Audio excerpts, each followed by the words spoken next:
ว่า4 ล้านก็ยังบ่ซื้อเนาะอันนี้เฮาสิมาถ่าเนาะโอเฮ็ดได้แบบนี้4 ล้านกูสิซื้อ10 คันอันนี้ถ่าแล้วเนาะทั่วประเทศลาวเนาะสวัสดีวัยรุ่นคลิปนี้สังจันสิมารีวิวรถคันนี้เนาะ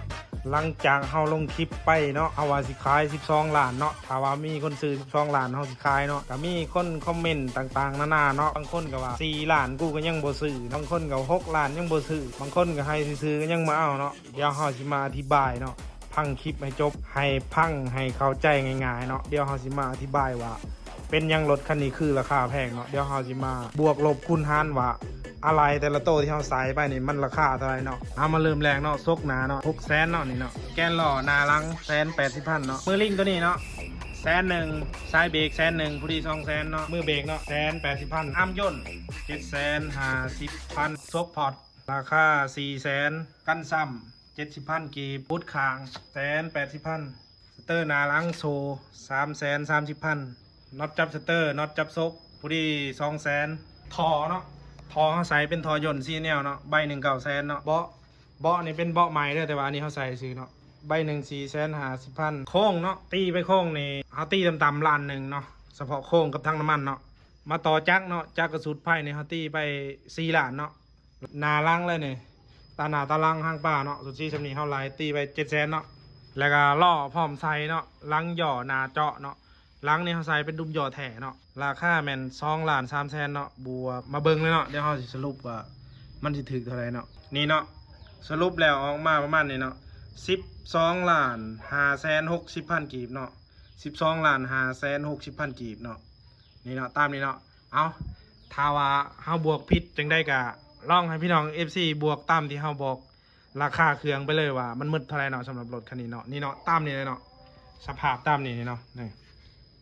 12,560,000กีบเนาะอันนี้คือเฮาบ่ได้ไล่แบบยิบย่อยหรือว่าพวกน็อตเน็ตอีช่างต่างๆคือเฮาบ่ได้ไล่เนาะซีสเปรย์ที่เฮาพ่นเข้าไปเฮาบ่ได้ไล่เนาะเฮาไล่รวมไปเลยเนาะนี่น็อตเน็ตแบบเรื่องเล็กๆน้อยๆคือเฮาบ่ได้ไล่เนาะประมาณนี้เนาะเพราะว่าเครื่องรถตัวนี้เฮาเฮ็ดใหม่ทั้งคันเลยเนาะนี่คือเฮาไล่เบื้องต้นเนาะคือเฮาบ่ได้ไล่ขาหมอกขามือเฮาเลยเนาะอันนี้คือเฮาไล่คือเครื่องแต่งนี่เฮาก็ไล่ตามราคาที่เฮาขายทั่วไปเลยเนาะเฮาซื้อตามห้างทั่วไปเนาะสมมุติว่าเจ้าซื้อไปปั่นรถเจ้ากับราคานี้เลยเนาะอันนี้เฮามาอธิบายให้ฟังเนาะคือมีหลายคนเนาะบอกเข้าใจแล้วก็หลายคนก็ว่ามันแพงเนาะแม่นเนาะเฮาก็ยังว่ามันแพงเนาะแต่ว่าเฮาเฮ็ดรถแล้วเฮาสิไปขายถึกๆมันก็บ่ได้เนาะแล้วก็เฮาก็ยังบอกอยู่แล้วว่าคันว่าราคา12 ล้านผู้ใดที่ว่าซื้อได้เฮาก็ขายเนาะคันซื้อบ่ได้เฮาก็แต่งแล้วเฮาก็จอดไว้สิเนาะถือว่าว่าง่ายๆคือเฮาเฮ็ดกับเฮามักเนาะถ้าว่ามีคนซื้อได้เฮาก็ขายให้เนาะในราคา12 ล้านเนาะพอจ้างมันเป็นจ้างฮอนด้าเนาะนี่ตามนี่เนาะเดี๋ยวให้เบิ่งฟังเนาะนี่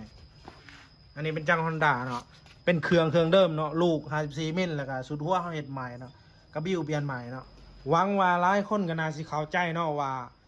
มันแพงย้อนยังเนาะคือเฉพาะล้อหน้าหลังนี่ก็2 ล้านป้ายแล้วเนาะเฉพาะล้อหน้าหลังเนาะอันนี้คือเฮาเฮ็ดเองทุกอย่างเนาะคือเฮา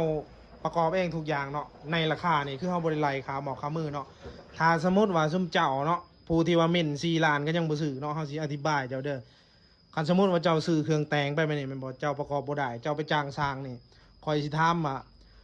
ให้เขาปั่นแบบนี้1,000เขาสิเอาบ่1,000 บาทนี่เขาบ่เอาเนาะขามือเขา 1,000 บาทนะถามเขาโลดว่าเขาสิเอาบ่ให้ปั่นใหม่ทั้งคันไปสิเนาะสมมุติว่าเจ้าซื้ออะไรแบบนี้ไปแม่นบ่ให้เขาปั่นให้เนาะ1,000นี่เขาบ่เอาแน่นอนเนาะอันนี้เฮามาฝากถึงเนาะคือรถคันนี้เนาะ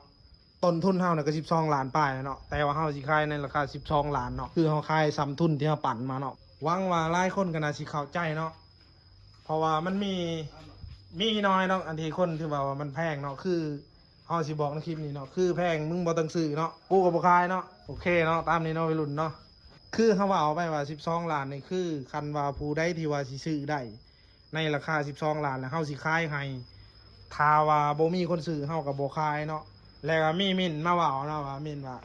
บางคนก็ว่าให้ซื้อๆก็บ่เอาบางคนก็ว่า4 ล้านก็ยังคิดยากคือมึงบ่ต้องคิดเนาะกูบ่ขายเนาะ4 ล้านนี่กูบ่ขายแน่นอนเนาะโอเคเนาะวัยรุ่นเนาะให้เข้าใจตามนี้เนาะคือเฮาสิบอกก่อนเนาะอันนี้เฮาสิมาถาเนาะว่าถ้าเม่นมอตัวว่า4 ล้านก็ยังบ่ซื้อเนาะอันนี้เฮาสิมาถาเนาะคันโตไปซื้อได้รถแบบนี้โตเฮ็ดได้แบบนี้4 ล้านกูสิซื้อ10 คันเนาะจัดมาเลยเนาะเฮาซื้อได้10 คันเนาะเอามาโหลดคันใดแบบนี้ซื้อได้10 คันไปนี่เนาะ ให้แต่งแบบนี้แล้วก็ให้เฮ็ดแบบนี้เนาะมีอยู่ไซมาให้หมดอันนี้ถ่าเลยเนาะทั่วประเทศลาวเนาะเอาบอกเลยถ่าทั่วประเทศลาวเลยเนาะคันว่าจัดสภาพแบบนี้แล้วก็ใส่อะไรแบบนี้เฮ็ดแบบนี้ราคาคันละ4 ล้านเนี่ยมาโลดซื้อ10 คันเนาะเขาสิซื้อ10 คันเนาะผู้ใดเฮ็ดได้จัดมาโลดเนาะติดต่อมาเลยทักมาหาได้เลยเนาะโอเคเนาะย้ำว่าใส่อะไรแบบนี้ดุ้มยอก็ใส่เป็นแบรนด์นี่เลยนี่ให้เบิ่งเนาะนี่เนาะให้ใส่แบบนี้ครบแบบนี้จักกับแบบนี้ให้เฮ็ดมาแบบนี้เลยนะคันละ4 ล้านเฮาสิซื้อ10 คันเนาะผู้ใดที่ว่าเฮ็ดได้มาโลดโดยเฉพาะเม่นหม้อที่ว่า4 ล้านก็ยังคิดอย่างนี่เนาะเฮาบ่ขึ้นเนาะสำหรับเม่นหม้อนี่เนาะ มันต้องให้มันกิน แน่สำหรับเม่นหม้อ4 ล้านยังซื้อยากนี่เบิ่งเอานี่เนาะมันแปลว่าหยังนี่เนาะโอเคเนาะจัดไปเนาะถ้าว่าเดือดบ่ซุนี่ก็จะเดือดแน่เนาะเพราะว่าเฮาเฮ็ดเนาะเฮาก็ยังบอกไปเลยในคลิปว่าคันผู้ใดซื้อได้ในราคาที่เฮาสิขายเฮาก็ขายถ้าว่าซื้อบ่ได้เฮาก็บ่ได้ขายเนาะเพราะเฮาก็เฮ็ดตามเฮามักซื้อเนาะ